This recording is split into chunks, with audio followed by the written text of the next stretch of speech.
And welcome to this meeting of the Joint Committee of the Swansea Bay City Region.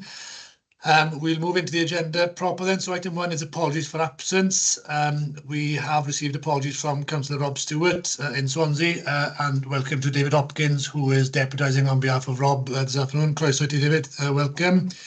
Are there any further apologies from absence? Yes, Chair. We have apologies from Wendy Walters from Carmarthenshire, Dr Neil Woodin and Professor Paul Boyle. I would be happy to accept. Richard? Yes, and from Will Bramble, I'm deputising for Will. Thank you. Thank you, Richard. So everyone's happy to accept those apologies then. We'll move on to the second item, which is disclosures of personal and prejudicial interests. Are there any that need to be disclosed this afternoon? No, I wouldn't have expected so. There we are, great. We move on then to item 3, which is the minutes of the previous meeting. Those are set out on pages 1 to 3. Can I have someone to move those formally, please? Happy to move, Chair. Thank you, John. And a seconder? Happy to second. Thank you, Steve. And if I could ask them for everyone to show by raising your hands if you're happy to accept those formally. That's passed. Thank you very much. Item 4 is announcements of the Chair. I have none. So we should move on to item 5, which are public questions. Again, there are none. So we'll move on to the first substantive item on the agenda, which is item 6, which is a report on the Swansea Bay City Deal audit of accounts.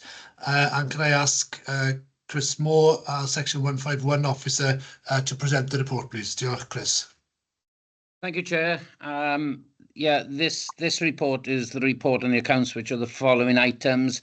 It's known more commonly as the ISA 260, and we hopefully got Jason on the line from Audit Wales, who I would suggest is he is one of the audit leads on this, and it would be more appropriate if he actually presents the detail of it and summarises.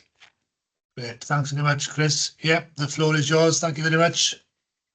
Thank you, Chair. So, yeah, this is the usual report we provide following completion of our audit of the City Deal accounts. It sets out the findings arising from the audit. It's been agreed with officers. It was also taken to the programme board last week, I think, or the week before. So I wasn't proposing to go through the report in detail, but as usual, just pull out some of the key findings for your attention. You'll see from the report it is a very positive report.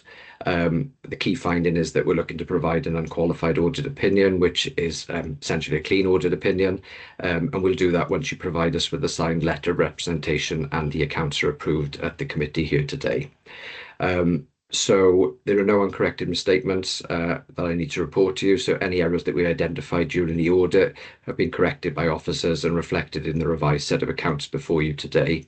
A summary of those is shown in Appendix 3 of the report. You'll see from Appendix 3 very few amendments were made arising from the audit. There was an amendment made to the related party note, which is essentially a disclosure note, and there was a few other narrative and disclosure amendments. So none of the amendments that we made resulted in any amendment to the bottom line of the accounts. So there's no other issues arising from the audit that I need to bring to your attention. So as I say, all in all, a very positive report to bring to you today. So I think that's all I was going to say on the report, other than, as usual, just to thank officers for the help that they gave us again during the audit, which is always appreciated. So I'll pause there and take any questions before perhaps Chris moves on to his bit. Yeah, great. Thanks, thanks, Jason. So obviously the report is set out on the agenda before you this afternoon. Are there any questions from members on the content of that report, or are people quite content? John? Yeah, thank you, Chair. No questions, just a comment. Just like to thank Jason and his team for obviously providing the audit report, and it's really good to see that everything's got a clean bill of health. So just a vote of thanks from me. Thank you, Chair. Yeah, no, absolutely. Thanks for that, John. Chris, do you want to come in at this point?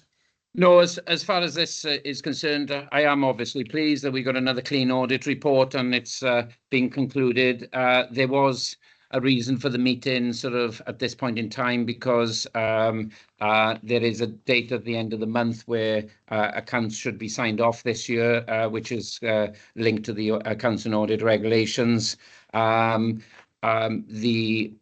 Jason mentioned the related party transactions, and that was only a disclosure note where there was an error in that, but the substantive content of the accounts was the same. But I'll come on to that and present the accounts as the next item. So I think as long as members are content to receive and approve the report, I'd be grateful, because that forms the basis for the statement of accounts to follow. Yeah, thank you very much. Thank you very much, Chris. So as Chris had mentioned there, then, so as set out on page 4, the ask of us this afternoon is that we receive and approve the Audit Wales audit for 23-24. Could I ask for a mover to that recommendation, please? Happy to move. Oh, go on. So you Go on. you go this time, Come on, Steve. my turn I'll then. second if you Yeah, want. happy to move that. Thanks, Steve, and John is happy to second. Thanks for that. And just to show formally them by raising our hands that we're happy to accept. All in favour? Wonderful, there we are. So that's been accepted. Thank you very much for that. And once again, thanks to officers and to Audit Wales for the work on that. We'll move on now then to item 7, which is the Swansea Bay City Deal Statement of Accounts for the previous year, as was suggested by Chris. And could I ask Chris now then just to run us through that report? Do you, Chris? Thank you, Chair. As I've already stated, this is the final statement of accounts. You would received, hopefully you recall, in end of July at the last meeting, you received the draft statement of accounts, which was the statement of accounts that we presented to audit, and you've just heard that actually we've got a clean bill of health from the audit with just one amendment to the disclosure notes. So this report summarises the financial transactions for last year, 23-24, and summarises the activity and gives a bit of narrative around what actually the Swansea Bay City deal has done during the year. From the accounts point of view, the sort of main summary of the financial position can be picked up on page 14 and 15 of the statement of accounts, or page 70 and 71 of the actual committee pack. The income and expenditure is summarised there, linked to the budget, and it will be the same as actually I reported in July. Pretty consistent with what we've reported during the year, and you will see that there was a surplus on the year of 42,000 and a variation from the original budget set before the start of the year of 401,000. Now the variation is down mainly to the portfolio office, where we've actually reduced the staff during the year, and our staff have actually left and we haven't replaced.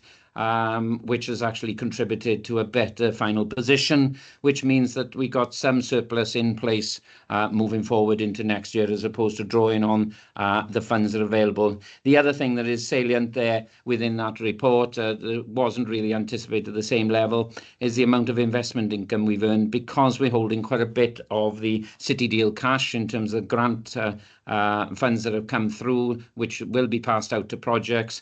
And because interest rates have been extremely high over the last year, we've actually optimised the sort of gain in respect of that. And you can see the investment income there of 2.8 million has actually been received during the year from the from the actual administrating body, i.e. the Carmarthenshire County Council. And in addition to that, what's then happened with that money is, as per the original Joint Committee proposal, it's been distributed out to the individual constituent authorities, and it's up to the individual constituent authorities how they utilise it. But one of the things that they will be challenged with is, as part of the funding mechanism of the projects, they are drawing down funding, which is going to cost them on the interest, because the grant comes in over a 15-year period, and those interest rates probably were higher as a consequence of what's happened in the financial markets anyway. So one will offset the other. Also, I think a lot of schemes have had some cost drift and overspend, and those are contributory factors that those constituent authorities can utilise that money towards. But it is their own discretion how they operate it. The city deal, Swansea Bay City deal, originally agreed a policy as to how to operate the interest. It's just that we didn't anticipate when we set it up originally that it would be quite so high. But it's a good advantage for those individual authorities to deal with that. But that's really the one that stands out to me that's significant. On page 15, you can see this is again something that wouldn't have been budgeted for originally. You can see at the top there that we've actually fed out 39 million to the individual projects in terms of funding, which is passporting through Carmarthenshire as the host or lead authority in terms of the financials for the city deal. And we took in £42 million worth of grant. Again, that grant was a lot higher than originally anticipated, because if you recall, we had an approach from UK government whether they could help by reprofiling the grant funding coming into the schemes, and we did a substantial reprofile across all schemes, and where we could actually draw down the money and distribute the money, the UK government was willing to give us additional cash, and they gave us 19 million, not additional, but reprofiled. So they've taken it off the later period in the 15-year period. So we're having it in advance, so we're able to apply it in advance. The following pages then in the annual report then, or the statement of accounts, there are certain statement of responsibilities which must be signed. Normally the statement of responsibilities from the committee chair would be signed by Rob Stewart, but due to the fact that Darren is chairing today's meeting, the requirement is under the guidance that it's the chair of the actual meeting who receives the report. So Darren will be signing that today, so that actually the accounts can be passed on to the Auditor General for final signature tomorrow. It also requires myself to sign as Chief Finance Officer, confirming that the accounts represent a true and fair view, and that is obviously verified by the Audit Wales from their audit that they've undertaken. The next salient points within the statement is on page 88 of the pack, or page 32, 33 and 34 of the statement, and that is around the more detailed income and expenditure, which I've sort of summarised earlier, a link to budget, and the balance sheet then that follows, which again is summarised. And you will notice in the balance sheet quite a high figure in terms of the short-term creditors. Those are creditors at the year end, which was cash that was waiting to go out to the various projects within the four constituent authorities. So it's nothing untoward as such. It's just the timing of when the grant applications came back from the individual authorities for us to pay that out. The following pages give the notes to the accounts, and then towards the end of the statement, then from page 101 or 45, you've got the annual governance statement, which actually lays down how we operate as a joint committee, who's responsible for what, the monitoring officer's responsibility, the section 151 responsibilities, etc., and the whole governance. So that is laid out there, and again, that is something that is a responsibility to be signed off. And again, it is the chair of the meeting that signs that off with the senior responsible owner, which in this case for Swansea Bay City deal is Wendy Walters, and that again is being signed today. So that's a quick summary of the accounts. As I say, it was presented earlier on in the July meeting, and other than a couple of amendments in notes, nothing much has changed. So hopefully, Chair, you can approve that today, which means it's approved before the end of November. And again, I would like to reiterate some members' comments where I'd like to thank Audit Wales for their work that they've done, and the fact that we've been able to conclude this in a timely manner and deal with it within the timescales of the current accounts and audit regulations. So again, I'd like to thank them for their work along that. So thank you, Chair. I'll endeavour to answer any questions that there may be. Diolch, Chris. Thank you for that comprehensive introduction.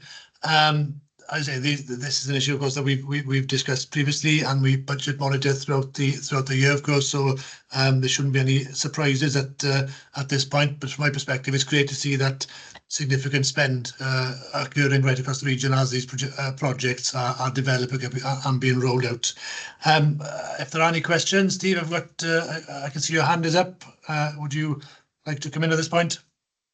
Yeah, thanks, Dan. I certainly concur with what you said. A great job, Chris, as always. And Jonathan will know what's coming, as I do always. Marketing and media.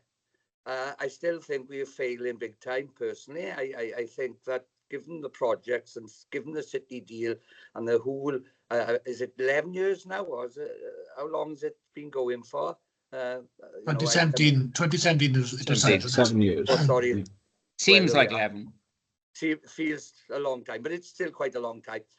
I personally think we're still not getting our marketing and our media right, because these are all exceptional. They create employment.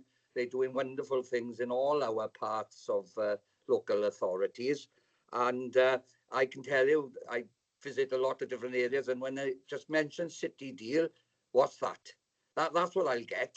I can assure you, unless we're in the bubble, unless we are promoting through our own local authorities for what we do, and we get minister visits and secretariats and MPs and UK government. Apart from that side of things that gets on Twitter and in the social media, the people we represent haven't a clue what really is happening. And I see marketing and media in the report. I still say we could be doing that better. That's all. It's only an observation, because going forward, you're going to hear me say it again and again and again. I don't know the answer, Jonathan. I don't know what, we do our own, don't we, Da? That's fine. Wherever your projects are, you'll make sure people are aware of those, as would I. But I just think jointly, we should be doing a bit more from the body itself. It's only an observation, but thank you.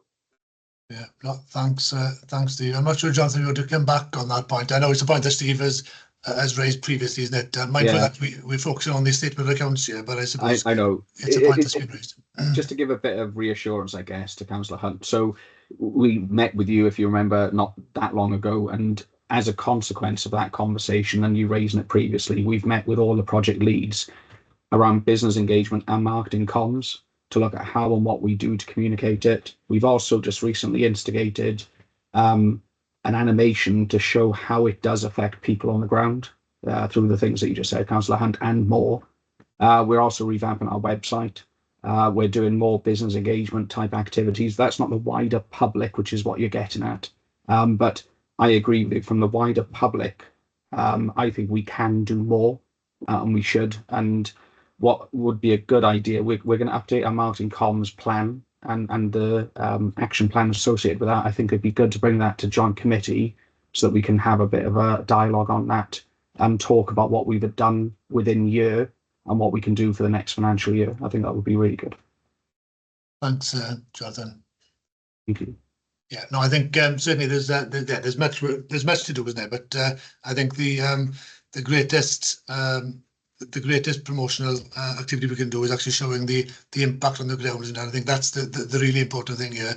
The focus, of course, of the City Deal is all around job creation and GVA, isn't it? And I know that there's great work going on across the region in terms of hitting those targets. Certainly, we're working hard in Carmarthenshire and Pentrawen, and we know that our work is progressing in other counties as well. And I think that success, when those jobs are created, that is the ultimate PR that we're hoping to achieve, isn't it? So, yeah, thank you very much for that, Steve. It's a point well made, and thank you, Jonathan. So, if we can refocus then in terms of the statement of accounts, there is a formal request before us to accept those formally as set out by Chris, and a request from me as chair of today's meeting to sign on behalf of members.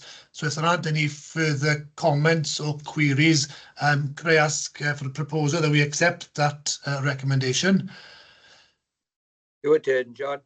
Yeah, I'll go again then. Happy to move, Chair. Thank you. Thanks, John. And I'm assuming, Steve, you're happy to second. Great. Second, yeah. Thanks very much. And just formally, for a show of hands then, that we're happy to accept formally. Great. Everyone's content. So that's approved. Thank you very much. And with that, we move on to the final item on the agenda this afternoon then, which is the letter of representation to Audit Wales. And can I once again call on Chris Moore, his final act now in the Chris Moore show this afternoon, to present item 8. Diolch. Thank you, Chair.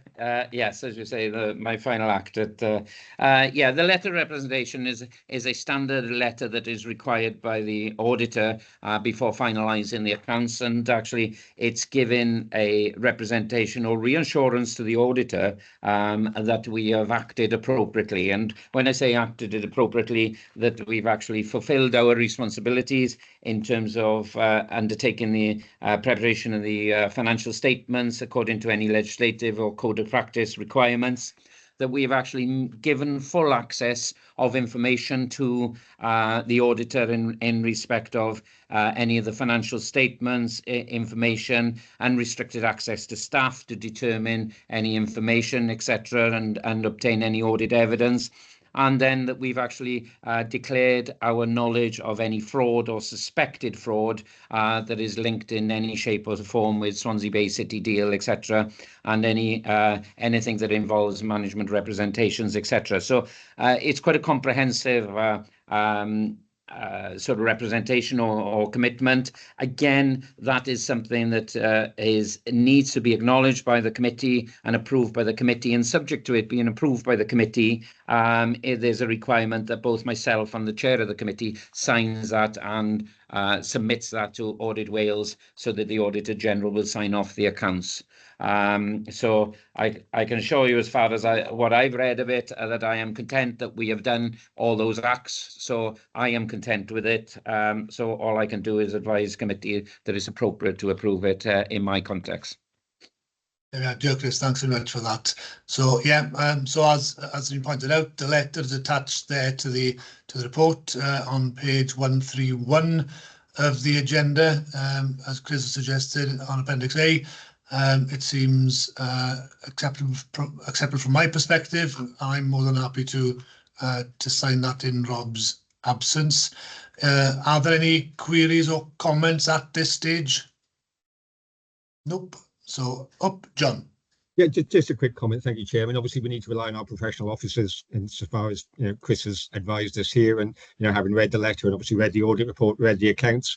I'm no financial man, of course I'm not, but everything seems in order to me. And I think the letter sets everything out, in a very understandable way. So again, thank you for that, Chris. Thank you. There we are. Thank you, John. Great, thanks. So John, I'm assuming you're happy to formally propose that then? Is it my turn now? I'm not sure it might be Steve's turn, but I'm happy to do it. I'm happy to do it. As your mic goes off, I'll take the opportunity. So thanks for that. And Steve, are you happy to second? Yeah, thanks, that. Good stuff. Thanks very much. And can I ask then that we show by raising our hands if we're happy to formally accept them? There we are. Great. So that's approved. So thank you very much for that, and thank you, Chris, for running through the 3 reports this afternoon and the work that yourself and officers have done in getting us to this point. So it's much appreciated. So thanks very much for that. Thank you. Yeah, so with that then, that's the final item on the agenda for this afternoon. A reminder that the next meeting of the Joint Committee will take place on Tuesday, the 17th of December at 11:30. And with that, then I'll draw this afternoon's meeting to a close. Diolch yn fawr chi. Thank you very much. Thank you all. And Francis is not always this quick. No.